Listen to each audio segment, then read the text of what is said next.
Assalamualaikum warahmatullahi wabarakatuh. Perkenalkan, kami dari kelompok 2.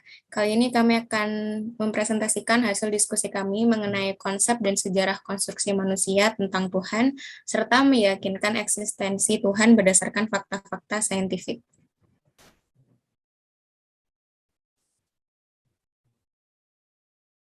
Next.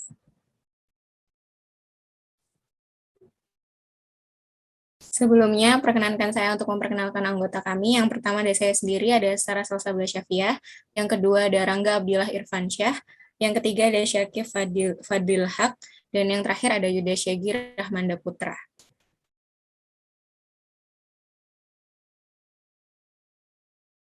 Manusia selalu mencari titik tertinggi dalam hidupnya tentang siapa yang menguasai alam semesta. Untuk itu, manusia berusaha mencari jawaban atas pencariannya. Pencarian yang dimaksud adalah pencarian terhadap siapa yang menguasai alam semesta. Jawaban dari pencarian tersebut disebut sebagai konsep ketuhanan. Konsep tentang ketuhanan dijelaskan dan dimengerti dalam paham yang sederhana seperti teisme. Teisme sendiri adalah ideologi yang mengakui Tuhan sebagai ada yang pribadi dan transenden berpartisipasi secara intrinsik terlibat dalam perciptaan dunia ini. Tanpa Tuhan, dunia dan seisinya tidak akan tercipta.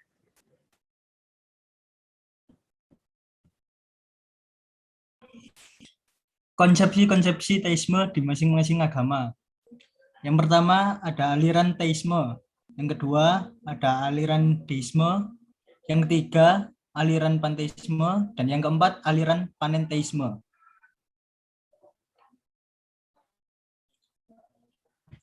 A. Aliran teisme dalam agama Islam.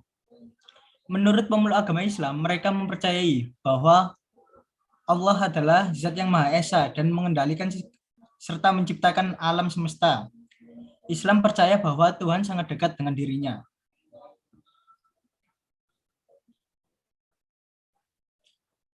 Yang kedua, aliran teisme dalam agama Kristen. Menurut pemeluk agama Kristen, mereka percaya bahwa Tuhan adalah kekuatan yang terdiri dari 3 peran, yaitu Bapa, Anak, dan Roh Kudus bagi Agustinus. Dan yang terakhir, aliran teisme teokrasi Kristen.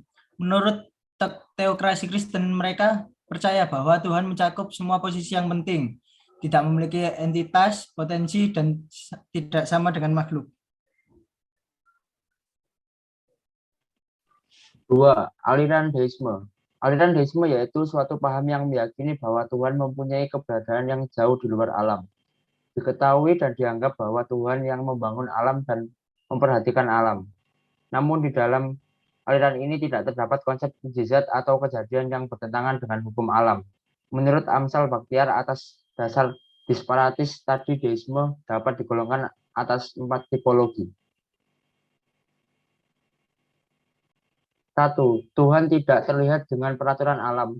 Dia membentuk alam dan mengatur segala perjalanannya.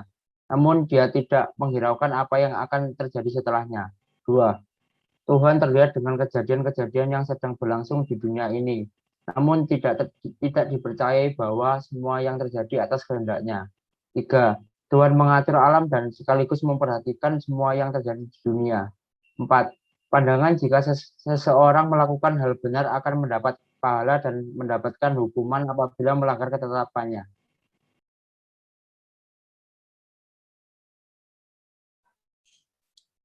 Ketiga, aliran panteisme.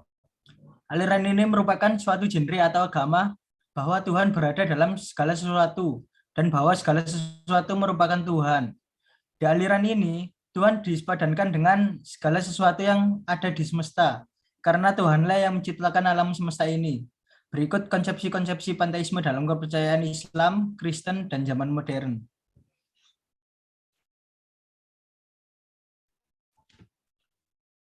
A. Panteisme dalam agama Islam dikenal dengan wujudan al-wujud, kesatuan wujud. Dalam penjelasan panteisme merupakan Tuhan dan Tuhan merupakan alam, sedangkan pada wahdat al-wujud bukan Tuhan, namun bagian berdasarkan Tuhan.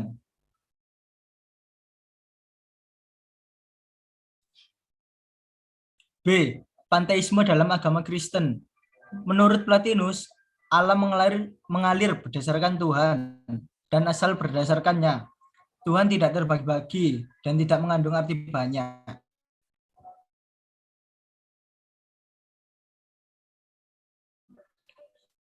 Panteisme zaman modern.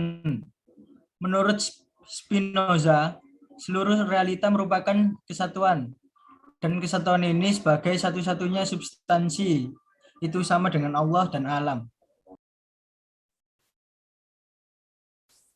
Adapun letak perbedaan antara teisme dengan panteisme adalah di dalam teisme dipercaya Tuhan adalah zat personal yang menciptakan alam. Namun pada paham panteisme menduga Tuhan merupakan kesatuan umum. 4. Panenteisme. Berasal dari istilah pan, enteisme, atau segala sesuatu terdapat di dalam Tuhan. Panenteisme nampak seperti menggunakan panteisme, namun tidak selaras pada konsepsinya mengenal Tuhan. Panteisme menyatakan seluruh merupakan Tuhan, namun panenteisme mengatakan bahwa seluruh pada tubuh Tuhan. Panenteisme pun menyumbangkan pemikiran yang konstruktif terhadap pemikiran keagamaan.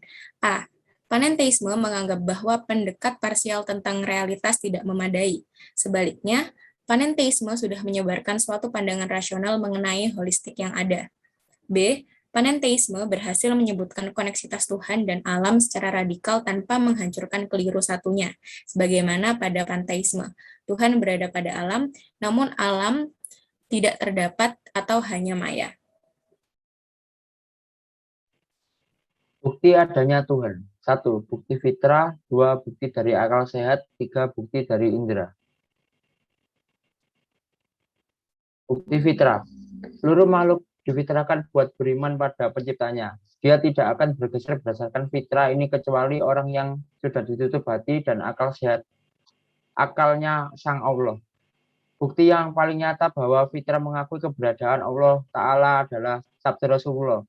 Setiap anak yang lahir dilahirkan di atas fitrah, lalu kedua orang tuanya menjadikan dia Yahudi atau Nasrani atau Majusi, seperti hewan yang melahirkan hewan. Sempurna tanpa cacat juga. Apakah kalian melihat ada cacat padanya? HR Bukhari.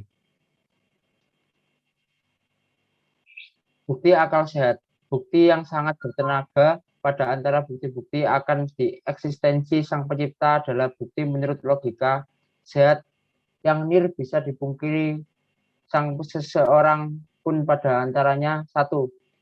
Setiap kreasi niscaya terdapat yang menciptakannya. 2. Tanda-tanda kebesaran Allah yang tersebar di alam semesta dan ciptaannya. 3. Keteraturan dan kesempurnaan alam semesta. Bukti indera. Bukti yang sangat nampak dan kentara akan adanya pencipta merupakan bukti berdasarkan alat yang bisa dirasakan setiap orang yang mempunyai pandangan dan pengetahuan pada antaranya. 1. Dikabulkannya doa. 2. Naluri makhluk yang terbimbing sebagai kelangsungan hidupnya. 3. Mukjizat yang dibawa para nabi dan rasul. Eksistensi Tuhan berdasarkan fakta saintifik. 1. Alam semesta ada yang menciptakan. 2. Kehidupan kita ada yang mengatur. 3. DNA manusia. 4. Rumus keberadaan Tuhan. 5. Adanya kuasa Tuhan. Alam semesta pasti ada yang menciptakan. Menurut Pauli, sekali studi, alam semesta ini sebenarnya tidak akan mampu bertahan lebih menurut 1 detik. Tanpa adanya masa alam, semesta pun tidak akan terdapat secara nyata.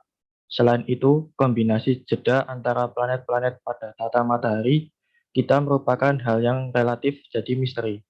Hal ini sama sekali tak bisa dijelaskan oleh ilmuwan. Kehidupan ada yang mengatur. Seorang filsuf bernama Nick Bostrom menyampaikan bahwa alam semesta merupakan simulasi komputer. Hal ini mendukung pendapat bahwa sine qua non yang membentuk dan mengatur simulasi tersebut. Lantaran alam semesta dianggap akan menemui titik kehancurannya. Pauli, ilmuwan yang percaya bahwa insan bisa mendeteksi batas-batas alam semesta. DNA manusia. Dr. Collins menyampaikan jika DNA merupakan bahasa Tuhan dan perwujudan menurut planning Tuhan yang juga bagian menurut alam. Ketua Proyek Penelitian Gen Manusia pada tahun 2007 kemudian menyatakan jika DNA insan menyimpan bukti eksistensi Tuhan. Rumus keberadaan Tuhan. Berdasarkan penelitian Universitas Stanford, teori Gödel menyatakan jika Tuhan merupakan zat yang paling agung dan terdapat pada setiap pemikiran manusia. Secara otomatis kita mempercayai adanya Tuhan jika kita confident pada luar sana. Terdapat zat lebih hebat berdasarkan apapun. Oleh karena itu, eksistensi Tuhan sanggup dikatakan absolut. Adanya kuasa Tuhan. Peradaban insan sekarang sangat maju berkat adanya teknologi. Bermodalkan ilmu pengetahuan dan sains, bumi ini jadi lokasi yang nyaman dan kondusif buat ditinggali. Penelitian mungkin menambah jejak rekam ilmu pengetahuan berada pada level yang lebih tinggi.